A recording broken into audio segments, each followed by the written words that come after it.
Hi, I'm Oliver and this is Deep Cuts, a channel dedicated to music for lovers of music. Today I'm going to do 5 albums to get you into math rock. Math rock is a genre of guitar-based rock music that was born out of the American hardcore scene in the late 80s. Seminal bands like Black Flag were desiring to do something wholly away from the mainstream, as unconventional as they possibly could. The desire to fuck with the status quo and not be part of the mainstream was a big part of forming the no wave and the post-hardcore scenes. And here we had bands created such as Shellac, Slint, Breadwinner, Steve Albini's Big Black as well. All these bands were forming around the same sort of time as Black Flag, using unconventional song structures and these new ways of writing songs that were wholly different to anything anyone had heard before. They were using unconventional song structures, switching up time signatures quickly, using dissonant angular guitar riffs and chords. These are the stylistic tropes that were born eventually into what we now know today as math rock. And the reason it's called math rock is it's a lot about the time signatures, the time signature changes. So time signature, a basic time signature is 4/4. So 1, 2, 3, 4. That's what most music's written in. We've got 3/4, so waltzy sort of sounds. 1, 2, 3, 1, 2, 3. Or we have like 1, 2, 3, 4, 5, 6. These are basic, simple time signatures. What these bands were doing was using time signatures that were completely unconventional, so compound time signatures, irrational time signatures. I'll go into all of that later. One of them being like 7/8, so 1, 2, 3, 4, 5, 6, 7, 1, 2, 3, 4, 5, 6, 7, 7/8. They go as an example of a rhythm. There's things like 5/24, 15/16, ridiculous time signatures that were confusing to listen to the listener, because it's not as easy as counting that out in your head. You have to go, okay, what am I doing here? And these bands were having to count out time signatures to record the music and to be able to perform the music until they got into the flow of it. So that's where that term math rock comes from. It's all in the numbers. These techniques inspired many musicians to take up the mantle of these unconventional forms, these jagged, interesting, different ways of creating a song. And then we now have dizzying heights of experimentation in math rock, which I will speak about today. As usual, there's so many places I could have taken this video. I'm trying to keep the choices I have as conventionally math rock as possible, so the closest bands and albums that define the genre for me. So I haven't included a band like American Football with their self-titled, because for me that sits more in the mid-western emo side. Definitely has some mathy influence, but I wouldn't say it's a pure math rock record. Same as New York group Battles as well. A lot of mathy stuff in there, but I feel like they're probably on the fringes of the genre a little bit more due to some of the instrumentation they have. They've got electronica influences, all those sort of things. For me, that sits on more the experimental rock side. Mathy, but maybe not the math rock at its purest. So, are you ready to go on a journey of batshit crazy but fun and interesting music? If you'd like, I've done a Spotify playlist. I always do a Spotify playlist of the albums I'm talking about, so I don't want to get hit with a copyright claim, so I haven't included any of the music in this video as usual. But if you want to bring up the Spotify playlist and pause the video when I'm talking about stuff and listen to the tracks, go ahead and do that. Maybe it'll be fun. I don't know. So number 1, we have Polvo with Today's Active Lifestyles, released in 1993. So I'm starting off here somewhere near the beginning, when hardcore bands of the late 80s, early 90s were exploring and experimenting with an interesting new sound. Polvo are a band that formed in 1990 in South Carolina, and Today's Active Lifestyles is actually their second album. At the time of recording this album, they were a 4-piece, which allowed them to have 2 guitarists, which created that kind of choppy, hectic, jarring, rhythmic exchange that they have in this album as a sound. You can actually hear the early seeds of melodic math rock being planted in the track My Kimono. It's this lo-fi guitar part which kind of meanders across and then is eventually joined by another lead guitar part. The track is also awash with a hiss of a mic that's too loud. It sounds like it's being recorded on the cuff, and it's very much part of that DIY hardcore aesthetic. It's something that Polvo came from. It's a scene they came from, and influences people like Black Flag and Big Black and people like bands like that were influencing their sound. You know, DIY is very much part of the hardcore scene, and it's something they bring to this album as well. This is why it's so fascinating for me to listen to this record. I feel like you can hear the seeds being sown for later math rock bands and albums. They're just reaching for something so fresh and exciting, and they aren't afraid of branching out and seeing what works and what doesn't. That's why this album is such an exciting album to listen to. One of my favourites on this record is the track Action vs Vibe, which starkly contrasts a melodic section and a very hardcore influenced section with grindy bass parts and guitars that pummel you around. That eventually fades out into a very clean guitar part, but in the background you can still hear snare wires rattling away. And it's just retaining that DIY ethos that I talked about earlier. On the track Sure Shot, the band lulls you into a full sense of security. It sounds like it's going to be a fairly straightforward indie noise rock song, and then it jumps into a section that completely jars and it surprises you as a listener. And that is what math rock is. It's that thing of, well, what the hell am I listening to? What's going on now? It's that excitement. It's the ability for the musicians to surprise you at any moment. And that's something Polvo were clearly doing already back in 1993. And this is why they're such an influential band to the genre and why they have influenced so many bands with making this style of music. While the sound Polvo creates on this album might not reach the dizzying heights of complexity that other math rock bands hit later on, it's clear to me they're a purveyor of the style, a true purveyor of the style, and what they're reaching for was something bright and interesting and different, and they definitely hit that.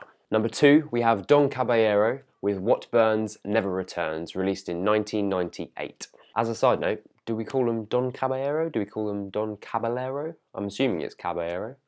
Don't know, tell me if I'm wrong, you usually do anyway. So now for a personal favourite of mine, Don Caballero. They've released at least 3 classic math rock records in their time, one of them being this album, What Burns Never Returns, another one being American Don, which was the successor to this album, and also the previous record, Don Caballero 2.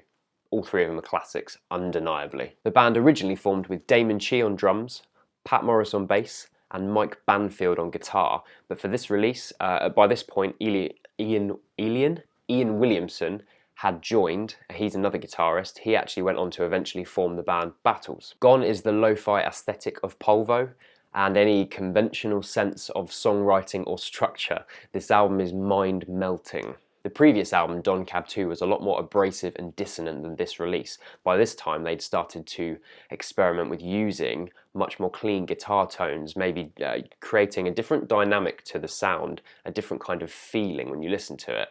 By the time you listen to the successor of this album, American Don, they'd almost entirely eschewed any kind of fuzz or distortion on the guitars, and you've got a very clean tone throughout for all of the guitars. It feels like with them using clean guitar tones, they discovered a way of creating the same frenetic, feverish atmosphere, but it creates a new kind of brooding, contemplative feeling as well. It still jars, and it's still difficult at times to listen to, but there's a new kind of warmth to it almost. Their sound on this record manages to harness a warped beauty, and the opening track, Don Caballero 3, proves that in spades. The track opens with an intricate offbeat drum pattern as the focus, with Banfield and Williamson providing texture with their guitar tones, like a colourful texture that's frenetic without ever being aggressive.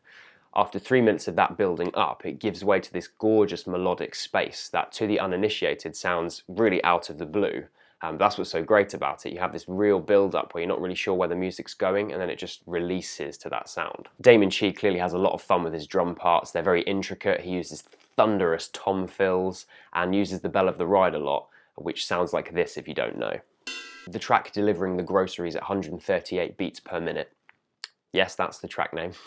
It's a sludgy rock stomp. It's got a swagger to it. It's a really great track. Relatively simple in the beginning, and then it fluxes into this paranoid and anxious section. It just completely switches it up and makes the listener kind of sit up and go, okay, well, what's happened here? A great example of the band bridging the gap between melodic and dissonant is the track Room Temperature Suite. Guitarists Banfield and Williamson use guitar tones that are very melodic, but they ensure that there's like a discordant note, which is just throwing the listener off, just something there that jars. That's the thing about math rock. There is beauty in the music. There's beauty in this music, definitely, without a doubt. But the band doesn't want you to get that straight away. They don't want you to be able to find it so easily. It's supposed to be a challenging listen. It's challenging for the performers because it's difficult to play, and it's challenging to the listener because it's hard to uncover everything in the music, and it takes time. And that's a brilliant thing about math rock, is that it's going to take time for you to find those tones and find those melodies, find the things that you lock into. And it's something that this album does so well, and Don Caballero continue to be a fantastic band to this day. Number 3, Hella with Hold Your Horse Is, released in 2002. This is the debut from Californian math rock duo Hella, which is comprised of guitarist Sam Sane and drummer Zach Hill, who's now better known as being the drummer in Death Grips. Hella went on after this album to release a number of interesting projects, but for me, this is their defining album and without a doubt a cornerstone of moving math rock into the 21st century. After the bizarre 8-bit opening of Die Elken, Hella launches into the track Biblical Violence, which is a belter of a track. Bearing in mind when you're listening to this stuff, there is only 2 of them creating this sound, this insane sound, just 2. I didn't try and work out all the time signatures throughout this album because quite frankly I don't have the time or the patience to do so. What I can say is Sign and Hill used a mixture of compound, additive and irrational time signatures throughout this album. The opening stabs of track Republic of Rough and Ready recall to me the sound of early 21st century post-hardcore music before it jumps into this searing 15-16 time signature bar and then back into the stabs again. After that, we get this single bar of campy hand claps that coincide with the music. This is a track that introduces the fun that math rock bands can have with their style. Yes, they can play to an incredibly technically proficient level, but that doesn't mean they have to do it in a po-faced way or having some sense of I'm better than other musicians because I can play to this style. It's not really what math rock's about, and it's not what the good math rock artists are about either. Number 4, Tera Melos with Untitled, released in 2005. Californian math rock band Tera Melos formed in 2004 and since their debut album have gone on to release a number of albums and push the boundaries of what math rock is considered to be. These guys have experimented in their songwriting by using ambience, electronic sampling and also jazz-inspired chordal figures as well. Just listen to opening track Melody 1 with its synthy soundscapes, its sequenced drums and its jazz-inspired chromatic guitar chords. Not before it jumps into the track Melody 2, a track with massive dynamic contrasts, rhythmic changes, stylistic changes throughout. A lot of the stuff on this record sounds like jazz, hardcore and electronica has been thrown into a blender and this is the result we've got. I don't mean that in a derogatory way at all though. I really feel like what they've created is a very exciting, interesting listen. It's intricate, it's spacey, it's very strange, it's quite difficult at times, but its success lies in the drum type focus of the tracks. There is a focus here and that is why the success pulls through and it doesn't feel like a bloated mess. The dizzying journey they take us on culminates in the track Melody 8, which is a 28-minute cacophony. Definitely the most challenging track I think on any of the albums I've talked about today. It's a wig out of reverby drums, atonal guitar wall noise and harsh sequenced electronic sounds. The track sits in quite a stark contrast to the rest of the album, which as I say is very drum tight in its focus.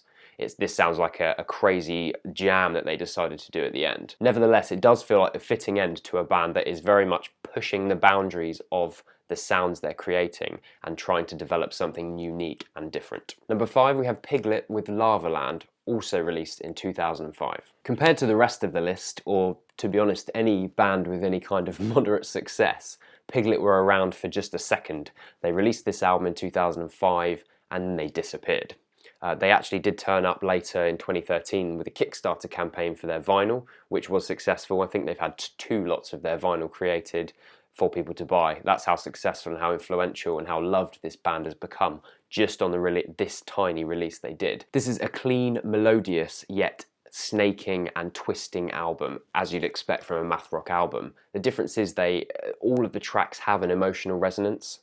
That's something that they seem to recall on almost every track on this album. It's something that really beautifully brings the album together. It ties all of the tracks together. As with some of the previous bands I've spoken about, guitarists Ezra and Asher use predominantly clean guitar tones in their sound, only using distortion occasionally for moments of dynamism. It just adds a comfort warmth to their sound. Here I think it's clear the band take an influence from bands like Don Caballero and Polvo, but also Midwestern emo bands like American Football and Captain Jazz. Very emotional sounds. They use that twisty, knotty, intricate sound, but it creates a warmth, it creates an emotion as well without just being kind of irreverent. My favourite example of the emotive quality of this album is in the track Caramel. It has this very melodic section that's introduced at the beginning quite gently. We move along to quite a knotty sounding intricate, typically intricate moment, and then it jumps back to that original riff, but it's distorted this time with palm mutes. It has a really brilliant emotive quality to it. The result is a short but sweet and deftly constructed album that I can't seem to stop going back to. I'm going back to it all the time. It has like a melancholy and a gentle side that's all the sweeter because of the complex instrumentation. It might be short, but it's certainly sweet. Go and check it out. Also, you can't get this on Spotify, so the only place to go and get it is Bandcamp. You can get it for $3, I think, or £2.63 if you're from the UK. So no money at all for what is a classic. Go and buy it now. That's it. That's my 5 albums to get you into math rock. Please comment, please subscribe if you liked the video. Please tell me which albums you would have picked if you'd have picked something different. If you enjoy this content, if you enjoy this channel, please chuck it out there. Tell your friends. If you've got friends that like music, tell them to come and get involved. I've really enjoyed having conversations with you guys over the past few weeks in the comments section. I've discovered some new bands from you. It's been really interesting, and I really want that to continue. For me, that is a core part of what this channel is about, so please come and get involved. Thanks a lot. See you next week.